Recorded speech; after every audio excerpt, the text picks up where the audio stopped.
Үүшинч гошуу байна. Үнээр ч хөвжиж байна. Үнэн худал нутгуулдаад өнгийн ялгаранд тонож байна.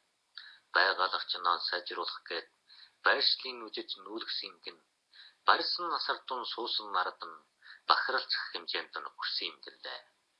Хагас жил нь болж байна. Хамаг нөхөрнөө байхчгүй гин харад зэлвэрх чаюул байна. Хамаардаг даргунаар нацхом юу бодож байна. Гогшин ялхах хүнөөс байна. Хөндөө хөнгөн өвч тэний байна. Гадарт таш өнөөрх чухалтай байна. Гачиж алах юм уу тануус ирнэ. Амьдралаа наргаж хаяг гээд айл тойроод хөдөлмөрлөж л байна. Аахан халуун наран тун амиа натацал нарашж байна.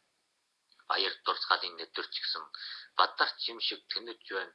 Баяд ноёд та нарын баал нохойд нөхөрхөн байцх уу юу юм. Эцгэл муутай даргунар минь элжирч сүлуурхаан зөксөөгооч амьсгааги дарсан авсанаасан ард бидний гаргах болов. Гантай жин ган хот байна. Газуу салхин нь ойлжл байна. Ард долоон нь тамирдаж байна. Ахар ноос нь яа үнэтгэхгүй л байна. Олон даргунар нь хоролдож байна. Олигтой тохирлуултаны байхцгүй байна. Байцаат ноёд нь ирж л байна. Баян найлаараа нь тойрж л байна. Бүтэлэгч сурвалжлагч нь ноцож л байна. Хөөстэй ярьж л байна. Аргаан барсан тойрмын төмөд мөрөө гардэ ам хэлэн алдчихлаа. Агуу даргунар минь өршөө. Ардын цэгтан нар минь уучлмоо. Ард түмэн минь намайг батах болов.